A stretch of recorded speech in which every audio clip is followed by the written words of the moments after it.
So it looks like you started the stream, Jeremiah. So I'm going to go in a moment. Welcome, everyone. Happy Sunday. It is February 14, 2026. We welcome once more Miss Eileen Maddox. Today's topic, today and the major and minor plans of God with the lesser, great, and most great peace. A quick intro on Miss Eileen Maddox. She's an independent researcher, a writer. She describes herself as a curious student. Focusing on the Hebrew Bible, she wrote the trilogy, The Coming of the Glory, how the Hebrew Scriptures reveal the plan of God that presents a Baha'i perspective for the audience of the Hebrew Bible and its prophecies and importance for us today. She also wrote the book 1844, Convergence in Prophecy for Judaism, Christianity, Islam, and the Baha'i Faith. Eileen lives in Vermont. She continues her cerebral lifestyle with ballet, tap, jazz classes, and she participates as well in performances. With that said, back to today's topic. Today's topic again is today and the major and minor plans of God with the lesser, great, and most great peace. This has been a challenging program to prepare. Eileen named it The Times We Are In, and its purpose is to further our understanding of what that means and where we are. Eileen remembers in her early Baha'i years back in the 1990s, there was speculation about the references in the Baha'i writings, and we're talking about these difficult times that are ahead when the winds of despair would blow from every direction. Convulsions and chaos would come. Calamities would cause the limbs of mankind to quake as the lamentably defective present world order was rolled up and a new one spread out in its stead. The Rizwan 1996 message from the institutions of the Baha'i Faith helped to ease the speculation about how and when of future catastrophes as we focus on the Institute process, community building, devotional meetings, and junior youth programs. Each of the plans since then has been built on the foundation laid down in 1996, 30 years ago. Today, we look at two major subjects, the two parallel processes of disintegration and integration, and the inevitable coming of the lesser peace, the great peace, and the most great peace. The process of disintegration has been accelerating fast, and the process of integration is also moving forward. As we will explore the epistles that Baha'u'llah sent to the kings, the rulers, and ecclesiastics of his time that set forth the most great peace, they rejected it. Therefore, Baha'u'llah admonished them, "Now that ye have refused the most great peace, hold ye fast unto this, the lesser peace, that haply ye may in some degree better your own condition and that of your dependents." Eileen, reflecting on this, thinks that we have all noticed that time has sped up and events are happening like a whirlwind today. Therefore, many of us are reasonably wondering, where are we now in this process of dismantling the old and this unfurlment of a new? How do we prepare for this? Well, this program, The Times We Are In, relies completely on the Baha'i writings and the comments of Mr. Ali Naqshbandi. There will be no references to current politics, geopolitics, or names of people in the news. And we also ask the same of those in the audience to refrain from those types of questions. Here are words of encouragement from the Rizwan 2025 message to the Baha'is. Even as the tempest rages in the world, the havens that will shelter humanity are being built in countries, regions, and clusters. Once more, we welcome Eileen Maddox. Thank you again for being here today with us. We look forward to this beautiful presentation that you have for us. Thank you, Miss Eileen, again. We can't hear you. I'm going to ask you to unmute. Do you see the prompt? There we go. Thank you Thank you very much. And I want to say thanks to all the great people from Vallejo, California, who have joined this morning. And also note that my sister is a Baha'i in Vallejo, California, and she has helped me on all of my programs, all of them. Okay, I am putting up the share, and welcome to everybody. I see some new names here, and that feels really good. Okay, everybody can see. I go to the first slide from the beginning. Yes, we can see it. Yes. The times we are in. What in the world is going on? The short answer is that what is going on is God's plan for humanity. The Adamic cycle, also known as the prophetic cycle, started about 6,000 years ago and ended with the revelation of Muhammad. This cycle was characterized by a succession of prophets of God, divine teachers who came to advance human, spiritual, and social capacity.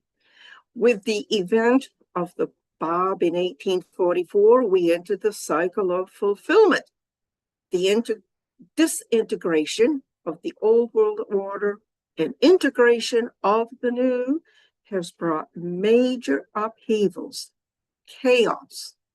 Time has speeded up. I have divided this program into 4 parts. First, Abdu'l-Baha's Tablet of the Universe, which was written at Baha'u'llah's request. It will be supplemented by Abdu'l-Baha's related comments from his own tablets. In order to put the Tablet of the Universe into perspective, let's review a little astronomy from NASA, the National Aeronautics and Space Administration. Our galaxy, the Milky Way, has 100 billion stars. That's billion with a B. Our sun is one of those 100 billion, and most of the stars in our galaxy are thought to host their own families of planets. And how many galaxies are there? NASA estimates 200 billion in the observable universe via the Hubble telescope, and each undoubtedly with a divine plan of its own. Despite these staggering numbers, we know from the sacred scriptures of all the major world religions here on earth that God has poured love and attention into our tiny planet, the planet Earth, and that he knows us individually, not only collectively. Abdu'l-Baha wrote in the Tablet of the Universe, "Praise be to God, who hath ever caused his names and attributes to penetrate the degrees of existence, who hath made the effects of those names and attributes to shine resplendent, and their signs to be firmly established in both the hidden and manifest worlds. He hath ordained these names and attributes to be the first and foremost origin and cause of being in the world of creation, and the source of the different grades of realities in the degrees of existence.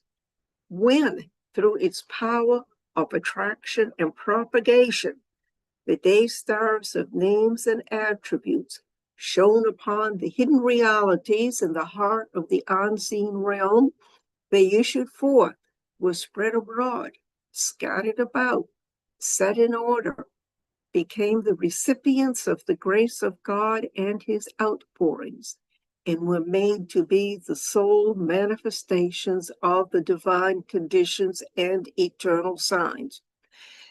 Emerging from behind the veils, they appeared clothed in raiments of light, moving in the firmament of the unity of God in orbs of sanctity and circles of glorification. Thus, the sons of the praise of the one true God moved resplendent in a vast, infinite space, capable neither of being defined by limits nor contained within the compass of signs and illusions.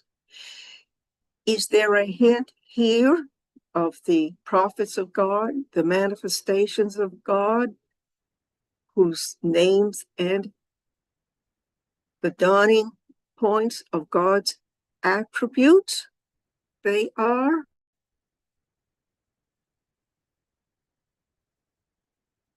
Abdu'l-Bahá described the stars of the universe as luminous divine orbs. He also seems to have described orbits within atoms and their counterpart in the spiritual world.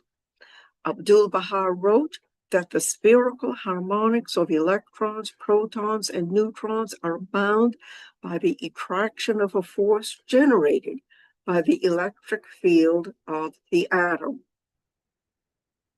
He made the circuits of these luminous divine orbs to be their lofty and celestial spheres, and he made the bodies of these spiritual spheres to be subtle and soft, flowing and liquid, undulating and vibrating in such manner that these refulgent orbs swim in the circumference of the spheres and move in their vast space by the aid of their creator and maker, their ordainer and fashioner.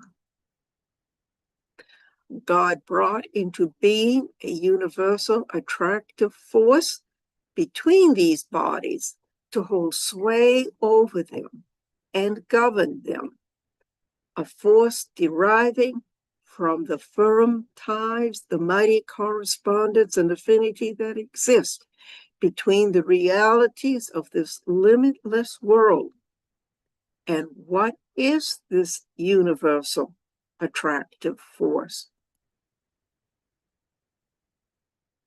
Love is the one law that causeth and controlleth order among the existing atoms. And I understand this to mean not only the atoms that comprise everything on Earth, but also the atoms throughout the universe. Abdu'l-Bahá gave an incredible list of the role of love in God's creation. Love is the universal magnetic power between the planets and stars shining in the lofty firmament. Love is the cohesion manifest between atoms of those composing elements. Love is the cause of the manifestation of the truth, God, in the phenomenal world. Love is the conscious bestowal of God, the bond of affiliation in all phenomena, and the absence of love is the cause of disintegration or non-existence. Love is the mystery of divine revelations. Love is the breath of the Holy Spirit inspired into the human spirit. Love is the necessary tie proceeding from the realities of things through divine creation. Love is a light of guidance in the dark night. Love is the bond between the creator and the creature in the inner world. Love is the spiritual fulfillment. Love is the greatest law in this vast universe of God. Part 2. Baha'u'llah summoned the kings and ecclesiastics of his time. announced his station to them, and gave them the manual for the most great peace. Baha'u'llah also warned of the consequences for ignoring his summons. And these tablets, epistles, can be found in the book, The Summons of the Lord of Hosts, which was issued by the Universal House of Justice. This is the first time in religious history that a prophet of God directly communicated with and challenged the kings and religious rulers of his time.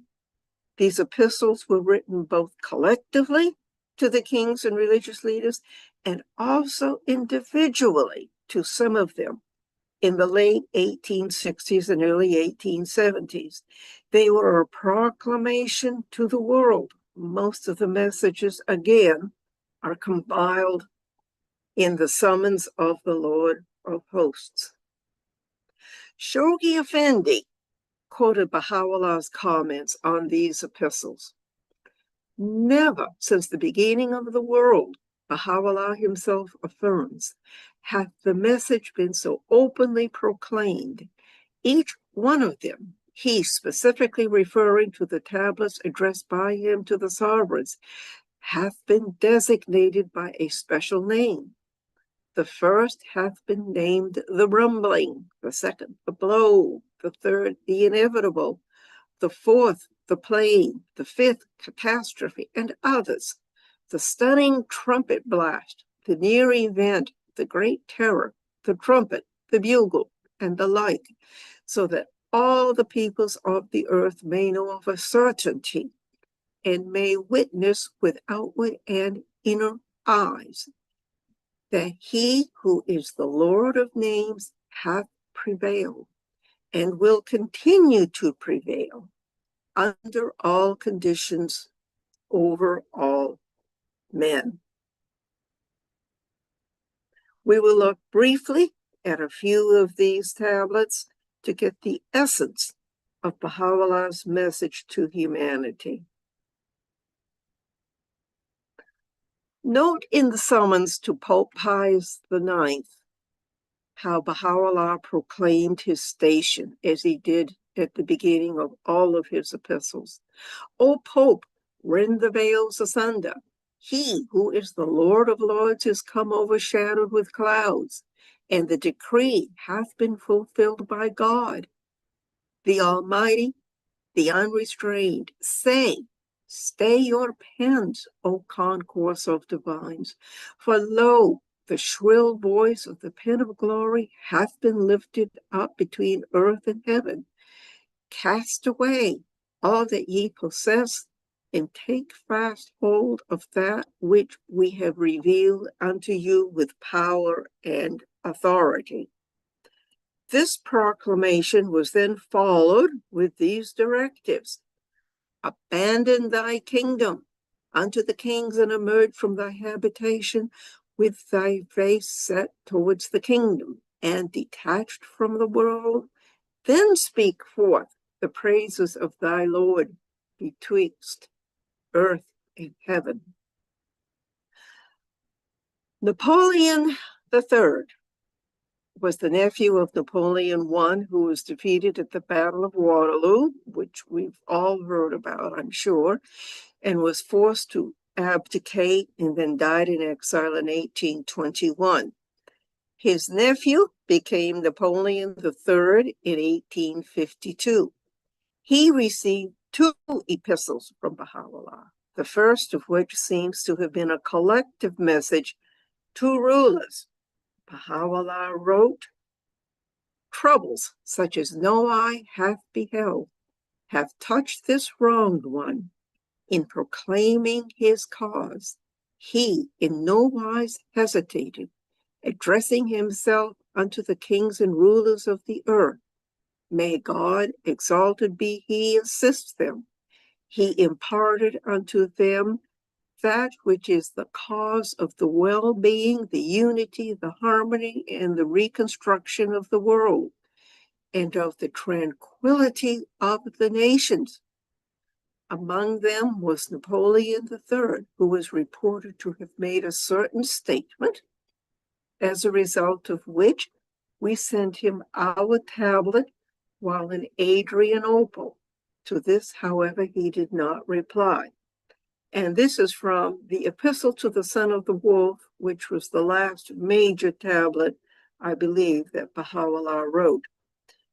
That certain statement of Napoleon III was, "If this man is God, I am two gods." And this is from The Promised Day Is Come. Therefore, Baha'u'llah sent Napoleon III an individual message and called out Napoleon's ego and worldly ambitions. Napoleon received a rebuke and a warning. "O Napoleon, thou hast become haughty indeed. Thou hast become proud. Thou hast forgotten God. Thou dost imagine that this majesty is permanent for thee, that this dominion is abiding for thee. A letter have we sent unto thee for acceptance with thy greatest love, but instead thou hast shown arrogance. Therefore, God shall uproot the edifice of thy sovereignty. Thy country shall flee away from thee. Thou shalt find humiliation hastening after thee, because thou didst not arise for that which was enjoined upon thee, whereas that which was a duty incumbent upon thee was the cause of life to the world. The punishment of God shall soon be dealt out to thee." Within a year, Napoleon III was soundly defeated by the Prussians at the Battle of Sedan, which was as disastrous as his uncle's Battle of Waterloo. He also was forced to abdicate and died 2 years later in exile. Baha'u'llah's epistle to Queen Victoria started on a gentle note. "O Queen in London, incline thine ear unto the voice of thy Lord, the Lord of all mankind, calling from the divine lote tree. Verily, no God is there but me, the Almighty, the All-Wise.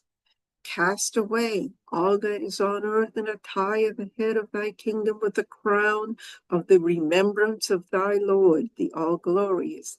He, in truth, hath come unto the world in his most great glory, and all that hath been mentioned in the gospel hath been fulfilled."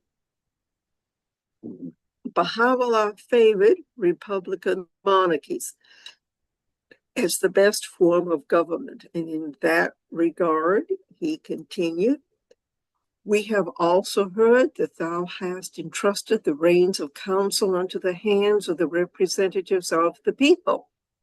Thou indeed hast done well, for thereby the foundations of the edifice of thine affairs will be strengthened, and the hearts of all that are beneath thy shadow, whether high or low, will be tranquilized." Queen Victoria, it is said, upon reading this tablet, remarked, "If this is of God, it will endure. If not, it can do no harm." Only the British monarchy would survive. All the other monarchies that were headed by the kings that Baha'u'llah addressed fell.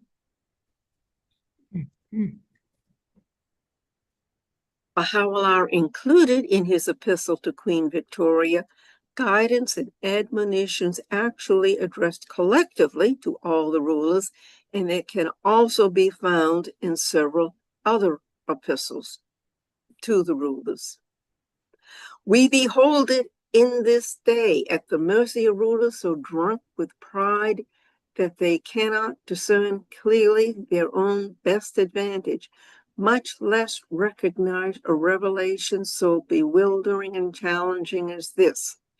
And whenever any one of them hath striven to improve its condition, his motive hath been his own gain, whether confessedly so or not. And the unworthiness of this motive hath limited his power to heal or cure. O rulers of the earth, be reconciled among yourselves, that ye may need no more armament save in a measure to safeguard your territories and dominions. O kings of the earth, we see you increasing every year your expenditures and laying the burden thereof on your subjects. This verily is wholly and grossly unjust. Fear the sighs and tears of this wronged one, and lay not excessive burdens on your peoples. Do not rob them to rear palaces for yourselves. Nay, rather choose for them that which ye choose for yourselves. Be united, O kings of the earth, for thereby will the tempest of discord be stilled amongst you, and your peoples find rest, if ye be of them that comprehend. Should any one among you take up arms against another, rise ye all against him, for this is not but manifest justice. To the best of my knowledge, this is Baha'u'llah's first mention of the lesser peace, and it was included in his message to Queen Victoria. Now that ye have refused the most great peace, hold ye fast unto this, the lesser peace, that haply ye may in some degree better your own condition and that of your dependents. We will come back to the lesser peace, of course, but first let's look at an amazing tablet that Baha addressed collectively to the kings of the world. Know ye that the poor are the trust of God in your midst. The treasures ye have laid up have drawn you far from your ultimate objective. Wash your hands from all earthly defilements, for every hidden thing hath been brought to light by virtue of the will of the Supreme Ordainer. How great is the blessedness that awaiteth the king who will arise to aid my cause in my kingdom, who will detach himself from all else but me.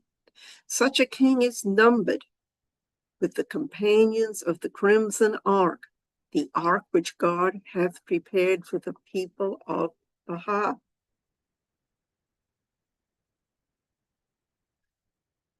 And Baha'u'llah addressed the world's religious leaders collectively in no uncertain terms.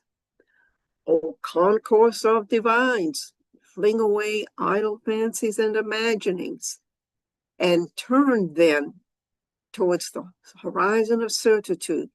I swear by God, all that ye possess will profit you not, neither all the treasures of the earth nor the leadership you have usurped. O conquest of divines, ye shall not henceforth behold yourselves possessed of any power, inasmuch as we have seized it from you, and destined it for such as have believed in God, the One, the Almighty, the All-Powerful, the Unconstrained.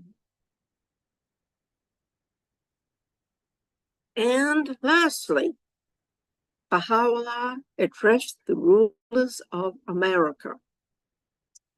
It was short, only one paragraph, from which I have excerpted a few thoughts. Hearken ye, rulers of America and the presidents of the republics therein. Adorn ye the temple of dominion with the ornament of justice and of the fear of God, and its head with the crown of the remembrance of your Lord, the creator of the heavens.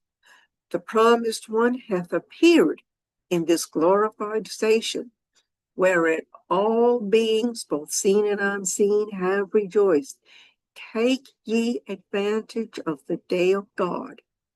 Verily, to meet him is better for you than all that whereon the sun shineth. Could ye but know it.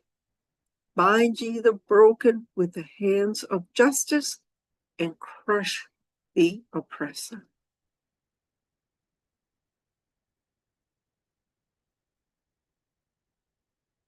Part 3, Matthew chapter 24.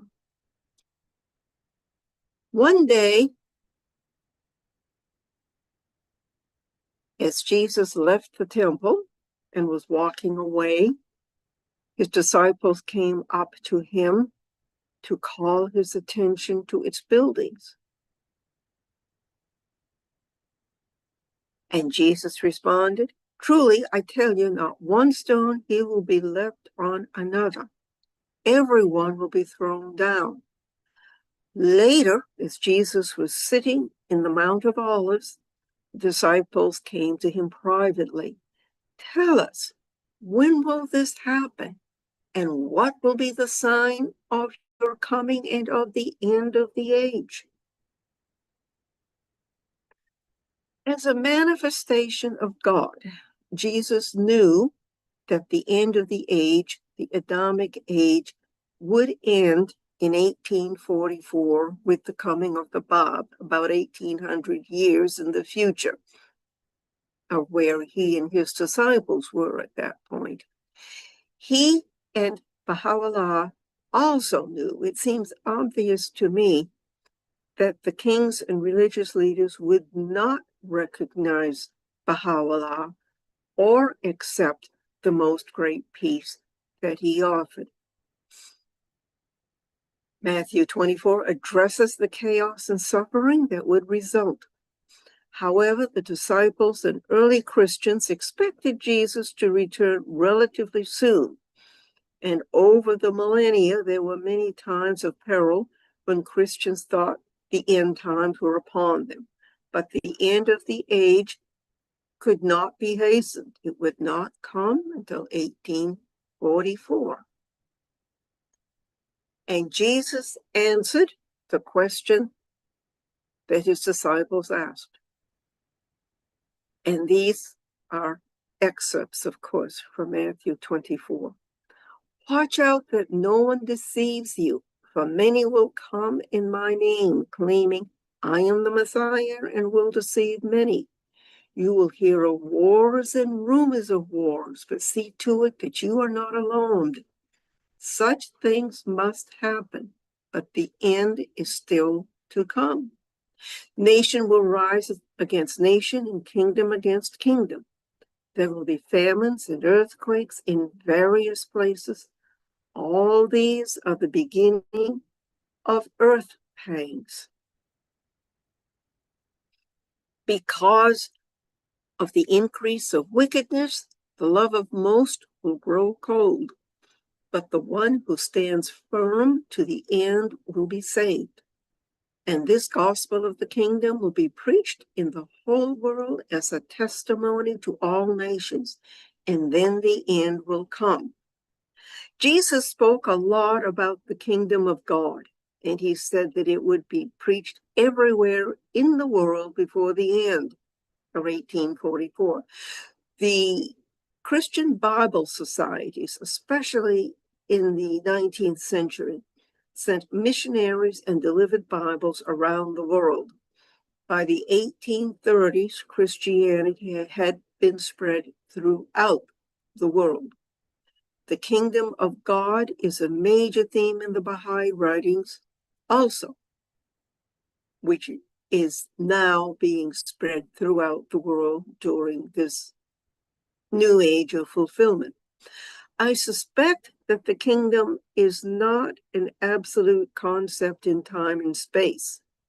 It can be a state of spirituality attained by individuals who wholeheartedly live their lives as taught by the prophet of God for their day. Perhaps the kingdom will be manifested on earth on a societal level during the most great peace. And of course, the kingdom is always to be found in the worlds of God. Jesus continued, so when you see standing in the holy place the abomination that causes desolation, spoken of through the prophet Daniel, let the reader understand. Ha, ha, the abomination of desolation, which is mentioned by Daniel 3 times in timed prophecies. What was the abomination? In one phrase, the corruption of religion.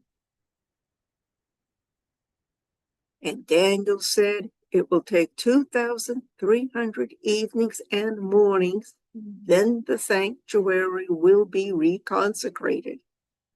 Abdu'l-Bahá explained that the 2,300 days translate in accordance with the biblical counting to the year 1844 AD. This is why I said previously that Matthew 24 was addressed to our times. And Jesus recognized this also, since he mentioned it. I covered the 5 timed prophecies of Daniel in the PowerPoint presentation, iDaniel, and the link will be on my YouTube channel in a few days. If you look in the chat box, my YouTube channel has several of my recorded presentations, and in the next few days, they will all be there. I also devoted 2 chapters to Daniel in Volume 3 of The Coming of the Glory and fully explained the biblical counting in Daniel's timed prophecies. Pray that the flight will not take place in winter or on the Sabbath, for then there will be great distress unequaled from the beginning of the world until now, and never to be equaled again. Unequaled in time, that's dire. If those days had not been cut short, no one would survive. But for the sake of the elect, whose days will be shortened. Who are the elect? We're coming to that. Immediately after the distress of those days, the sun will be darkened and the moon will not give its light. The stars will fall from the sky and the heavenly bodies will be shaken. Then will appear the Son of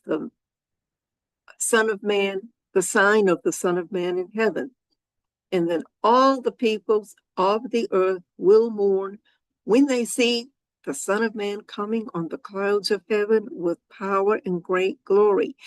And he will send his angels with a loud trumpet call, and they will gather his elect from the 4 winds, from one end of the heavens to the other.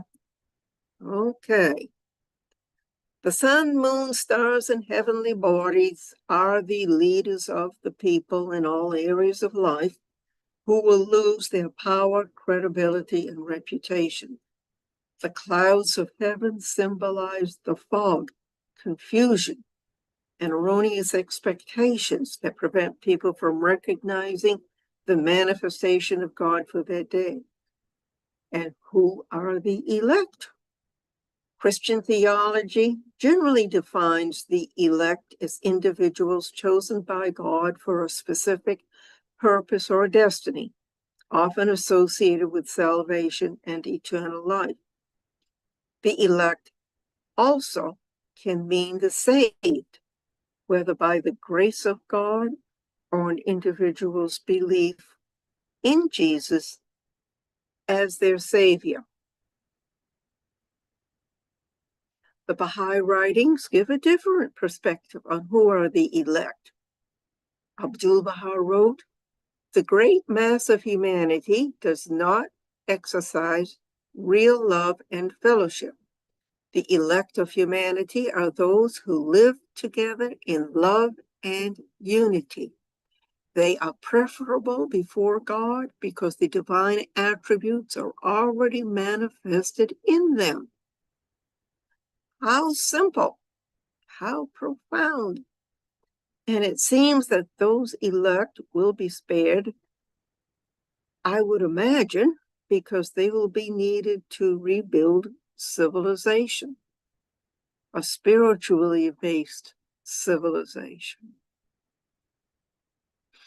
Moving from Jesus to Baha'u'llah, Shoghi Effendi quoted Baha'u'llah as follows: "The time for the destruction of the world and its people," Baha'u'llah's prophetic pen has proclaimed, "hath arrived. The hour is approaching," he specifically affirms, "when the most great convulsion will have appeared. The promised day is come, the day when tormenting trials will have surged above your heads and beneath your feet, saying, taste ye that your hands have what your hands have wrought. Soon will the blasts of his chastisement beat upon you, and the dust of hell enshroud you." And again, "And when the appointed hour is come, there shall suddenly appear that which will cause the limbs of mankind to quake."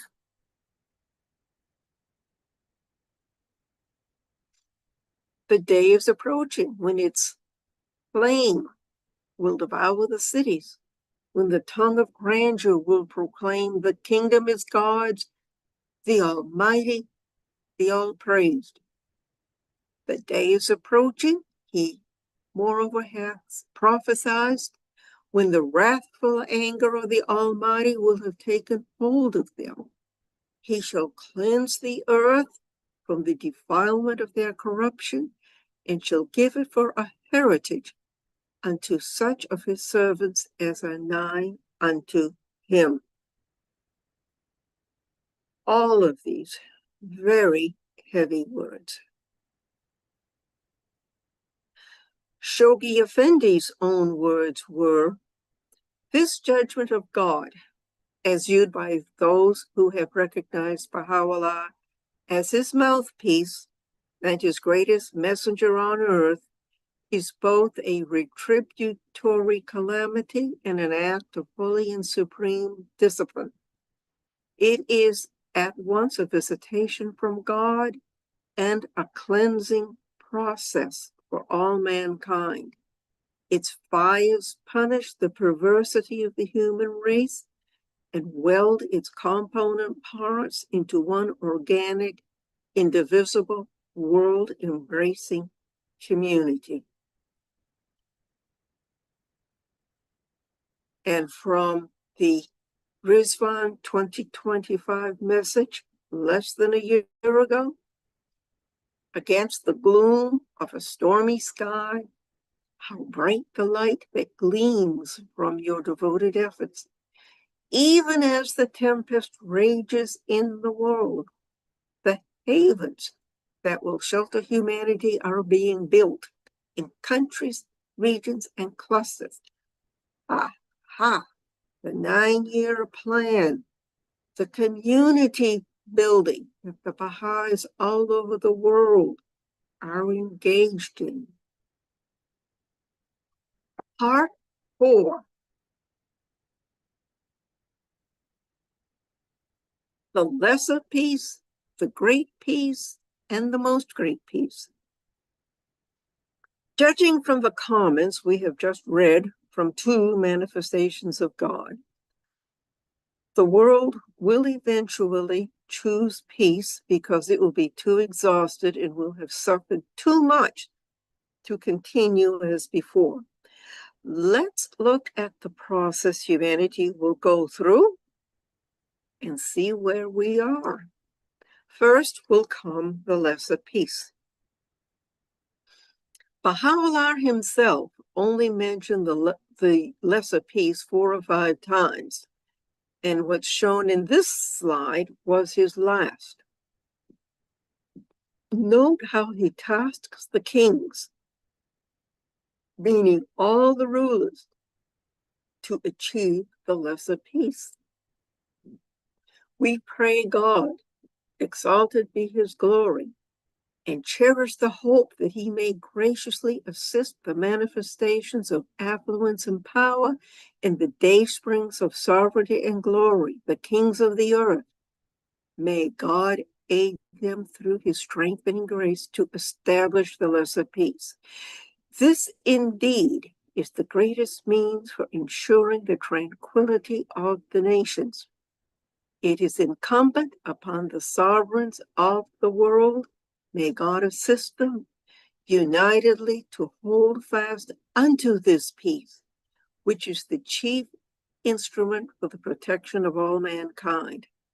It is our hope that they will arise to achieve what will be conducive to the well-being of man.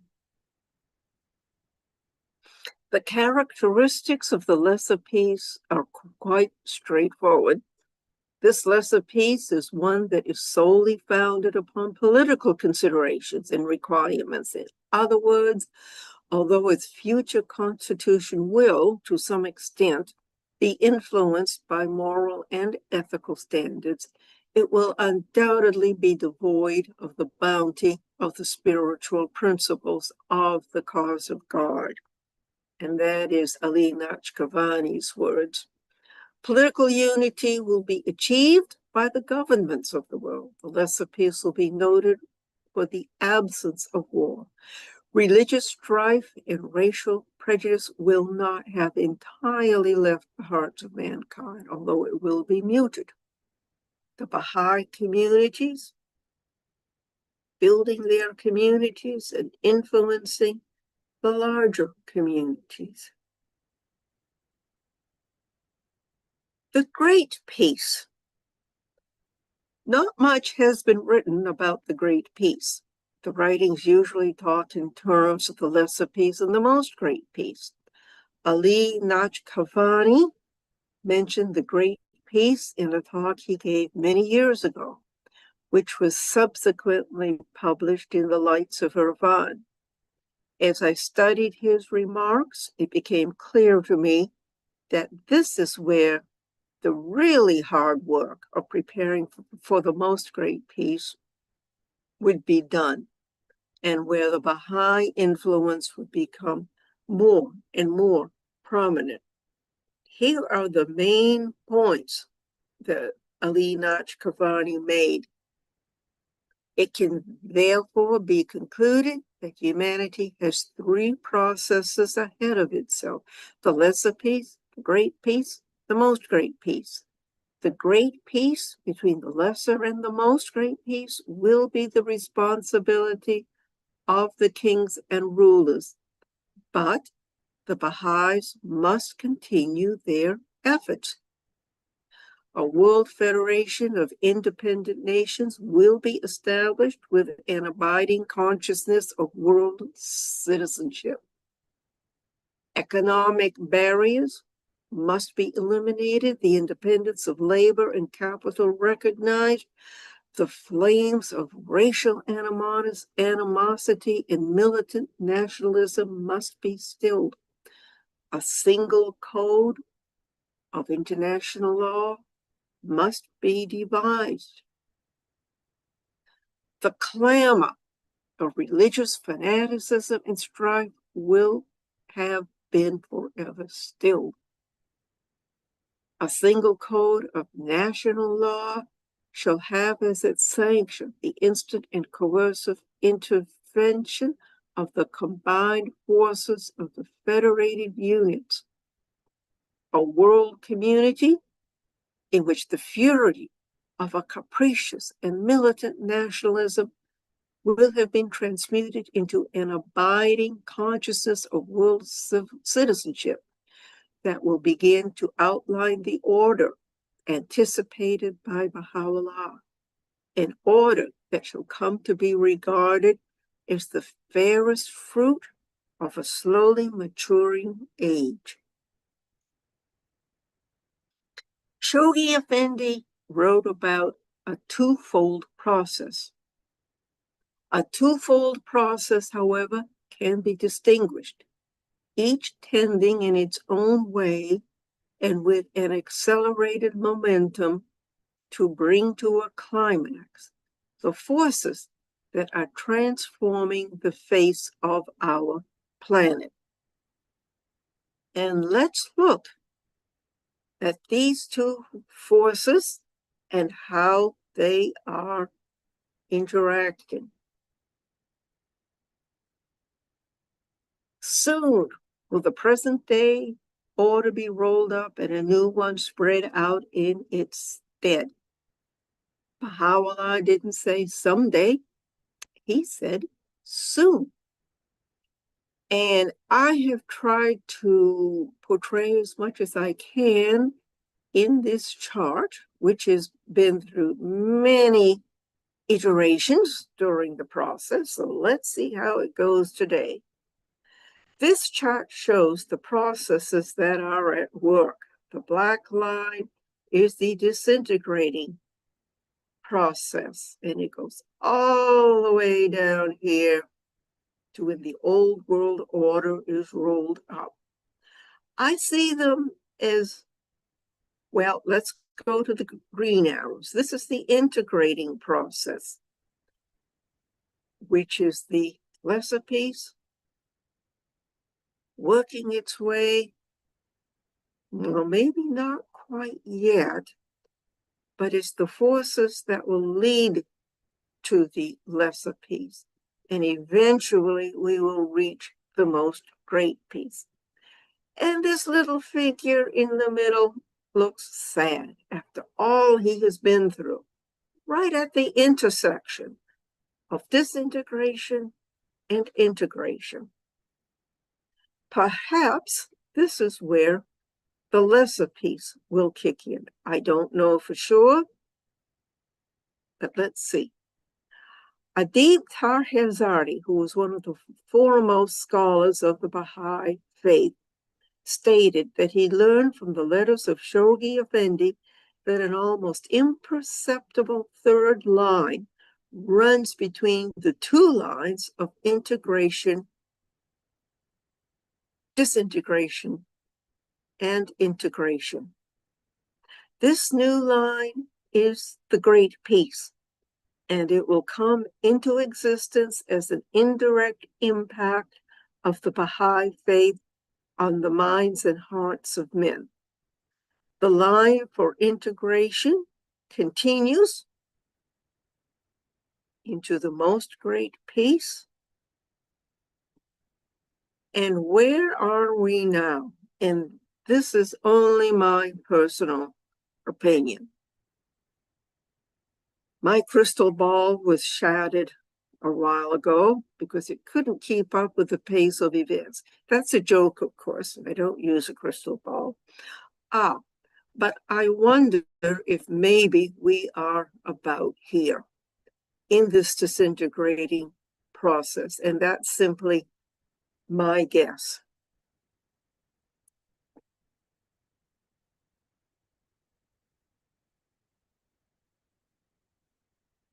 It gets complicated.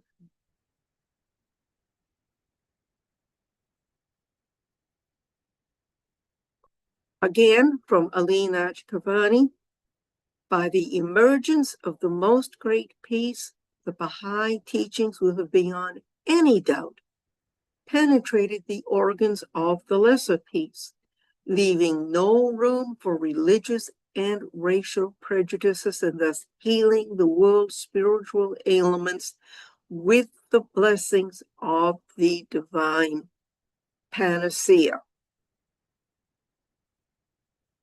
And of course, here you see the progression from the lesser to the great to the most great peace. The most great peace with the Baha'i Commonwealth. Much has been written in the Baha'i writings about the most great peace, and that it will come about through the efforts of the Baha'is. Here's a comment from Abdu'l-Baha. All nations and kindreds will become a single nation.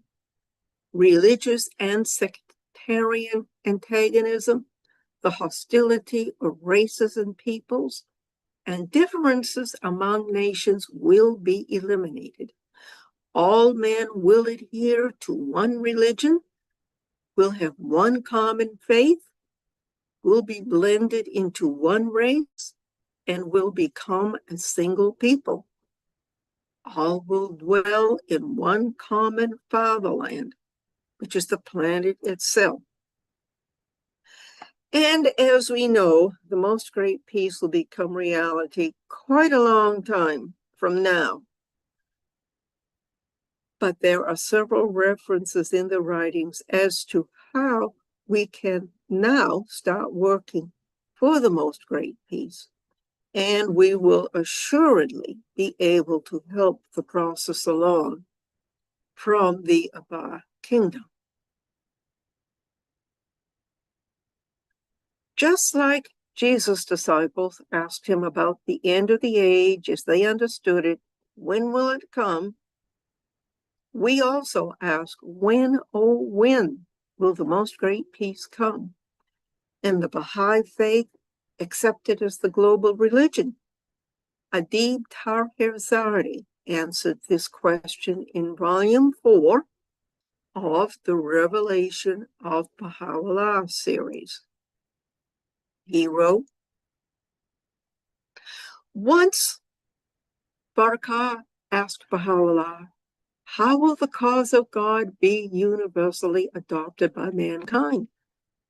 Baha'u'llah said that first, the nations would arm themselves with infernal engines of war, and when fully armed, would attack each other like bloodthirsty beasts.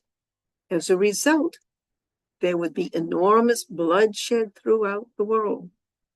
Then the wise from all nations would gather to investigate the cause of such bloodshed. They would come to the conclusion that prejudices were the cause, a major form being religious prejudice. They would therefore try to eliminate religion, to eliminate prejudice. Later, they would realize that man cannot live without religion. Then they would study the teachings of all religions to see which of the religions conformed to the prevailing conditions of the time.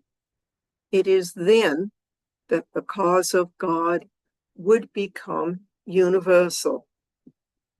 And this again is from the Revelation of Baha'u'llah series, Volume 4.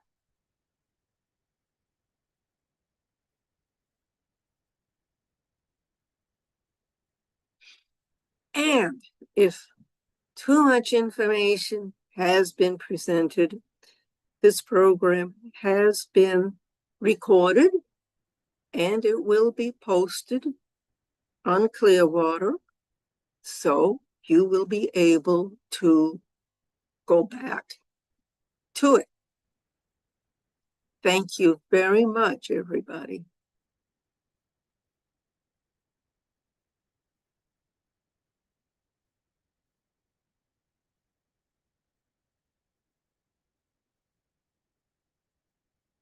And let's try.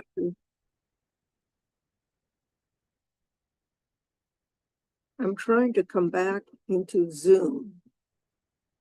And I'm not having. Oh, I've got to stop share. That's how I do it. Okay. Hello, everybody. Yeah, somebody told me to unmute, and I guess that's the question. My question is, okay, this is the first time I ever heard of the Great Peace. I'm more familiar with the Most Great Peace and the Lesser Peace. I know. Where'd you get this? I would like to see more. Yeah. Yes, that comes from Ali Naqshbandi. Many years ago, he gave a talk where he mentioned the Great Peace and it was transcribed, and it was turned into a paper that was published in the Irfan Journal, presented at the Irfan Colloquium, and then published in the journal. Therefore, I take it as a very, very good source. And that's where it came from. And yes, it was new to me too. It just doesn't get the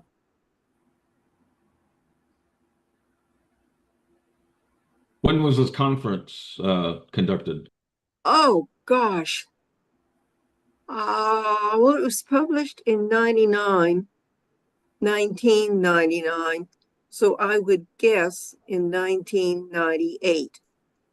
And all the books, the journals of Irfan, can be found online through Reference Baha'i. And you can look that up through our own Baha'i search engine. Or you can go to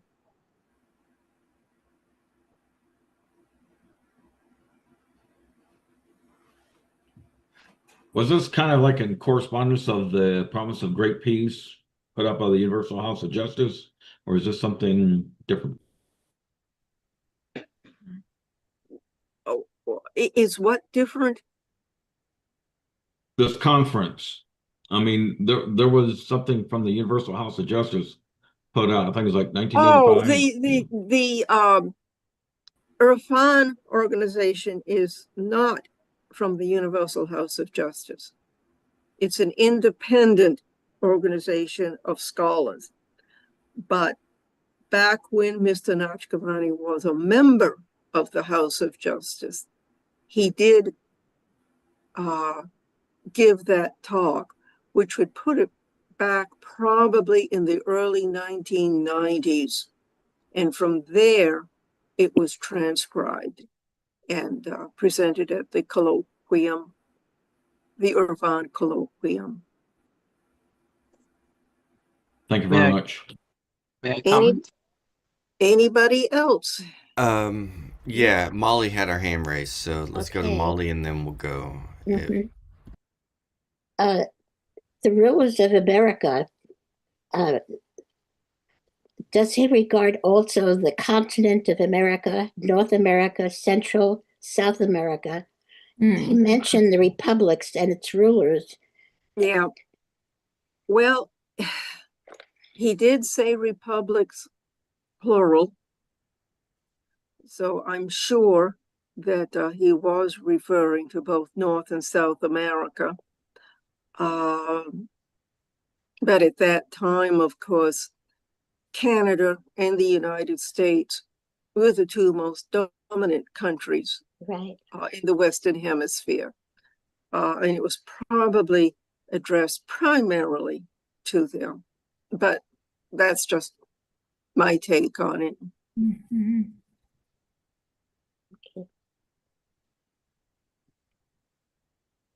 Go ahead, Alex. You had your hand raised. Oh yeah, it's a comment about that talk by Ali Naqshbandi. I think it was at Akuto and it's online. It's a series, or actually it's maybe it's 13 hours.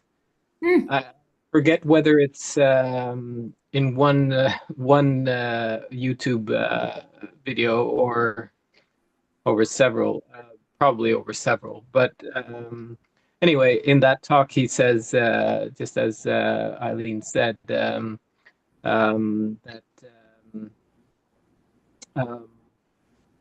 it was Edward Granville Brown who recorded what he heard. He recorded it in Persian, even though he's British, so he knows Persian, knew Persian, and he wrote down what he heard from Baha'u'llah, and this was translated by Shoghi Effendi, and he refers he includes that translation in the World Order of Baha'u'llah letters. So it's clearly it's we're yeah, it's the I think that shows that the important thing for us to concentrate on is the most great peace and the lesser peace, those two, rather than actually the three that were mentioned. Yeah, thank you. Thank you, Alex, for giving us additional information.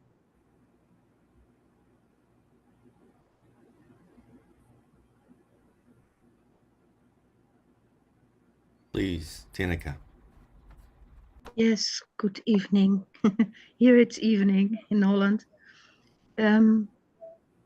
I had two questions. One is the elect. When they are mentioned in combination with the four corners of the earth, and that they are will be gathered. For me, that's mostly then I think of the Jews that came back to Israel. What we have seen, and this focus on Israel, I think, is very important for the focus of the attention of the whole world also in this time. Can you say something about that, please? I'm not sure that being collected from the four corners of the world, the Jews, maybe it is a reference to the modern state of Israel and the Jews returning. I read it more in terms of the elect of today. That was my own take on it. And as far as Israel goes, and I've got to be pretty careful here, I promised I would not get into anything geopolitical. But let us remember that the Baha'i World Center is located in Haifa, Israel. And for that reason, and Israel is protecting it along with all the rest of the country of Israel. And we need to keep that in mind. There's an awful lot that's going to happen in the Middle East, but I'm not going to go there today. That's a whole different subject. And what was your second question? I didn't pose it yet. And I lost it at the moment. Let's see. It happens. Oh yeah, I know. In this integration and the integration. When we see in nature, when things fall apart, it is all recycled and into new organs, into new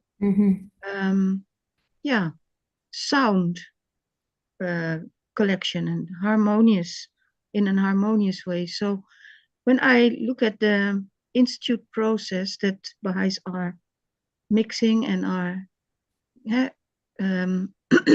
aligning sometimes with their fellow men who are not Baha'is, who don't know anything about the Baha'u'llah, and who are striving their best and it doesn't go well, then we take up in our conversations the things that fall apart and we assemble them with the principles of Baha'u'llah. Beautiful. In a better new life. My Dutch maybe.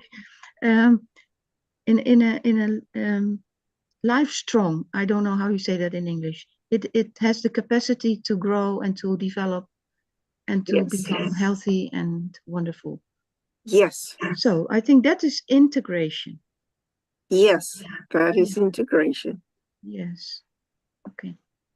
I thought maybe you can Well, you made out we are at that place and there's that sad black face in the middle. well, it's Yeah. important to remember. First of all, let's go back into pre-Adamic history. Just one comment.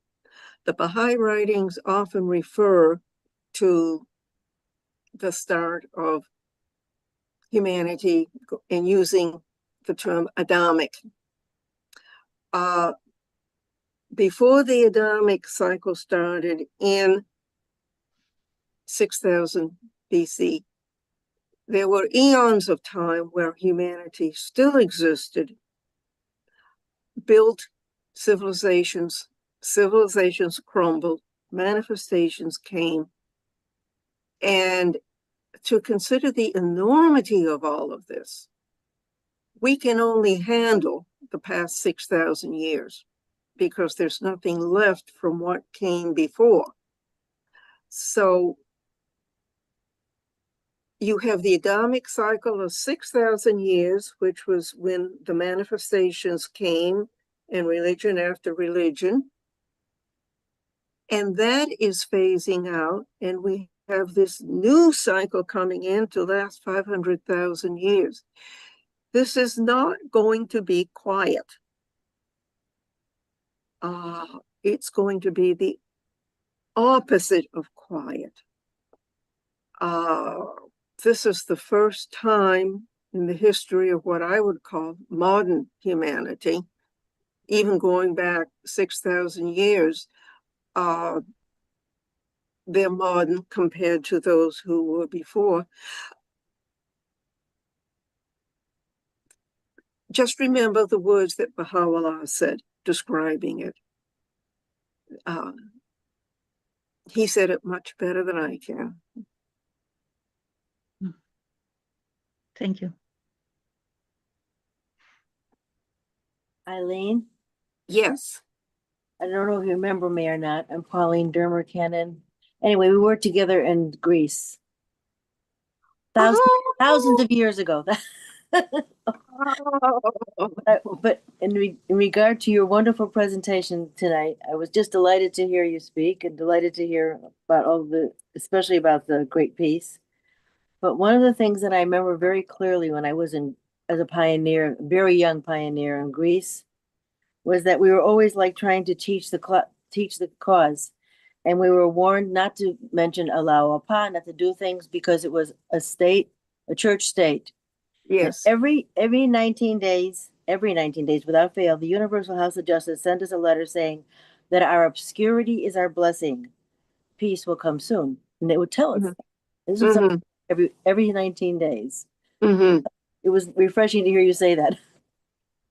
Yes. Well, Greece was a theocracy. It might still be. It is. The Greek Orthodox Church. Yep. And the government are hand in hand. Yes. The European Union has forced Greece to open up religiously to a certain extent because they're members of the EU and that promises freedom of religion. I don't know what the situation is in Greece today, but that was so true. I had a dear friend who was also, yes, I do remember you, Pauline, vaguely. Thank you for reminding me.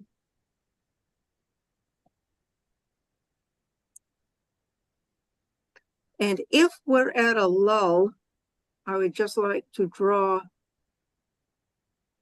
Oh, here Terry McBride states that both the North and South America were referred to, which is what I suspected. I have a Substack. And if you go to the chat box, there's a link there to it, or if the link is dead, which I guess it is, just cut and paste it, and you can go to my Substack. It's free, and get on the list to receive it. And I do handle some biblical matters in my Substack articles, as well as a lot of other things. And I also have a YouTube channel, and all my recorded videos from Clearwater are being added one by one. And also the 2 series that I did will also be added. That does have a live link. And so you can just click on that and go to it and be a part of my Substack. And does anyone else have any questions or comments?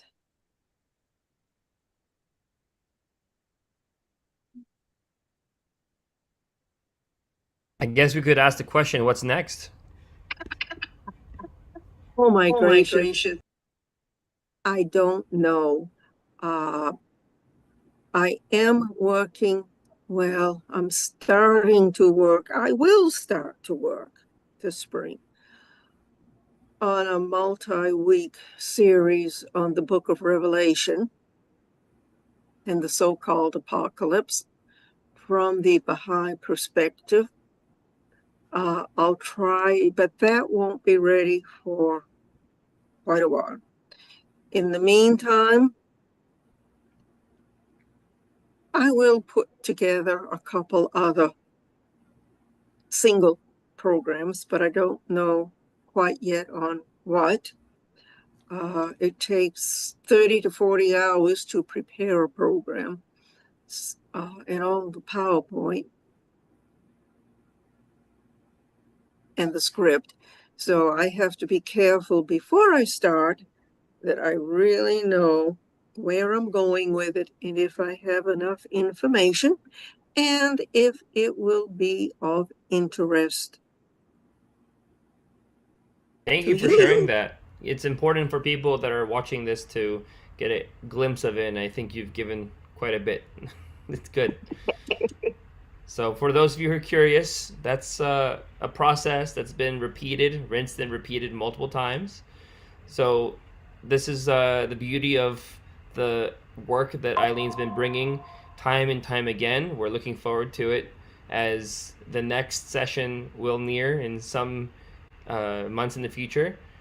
At the same time, those of you who have heard the introduction, those of you who have not, I'm going to put a reminder out that there are books that have been published by Miss Eileen Maddox, and they're available now on Amazon. You see the name, her name that's been next to her. We're all talking heads here. So next to her talking head, you'll see the Eileen Maddox, how to spell it. That's the name you look up, the author Eileen Maddox on Amazon. You'll find her books.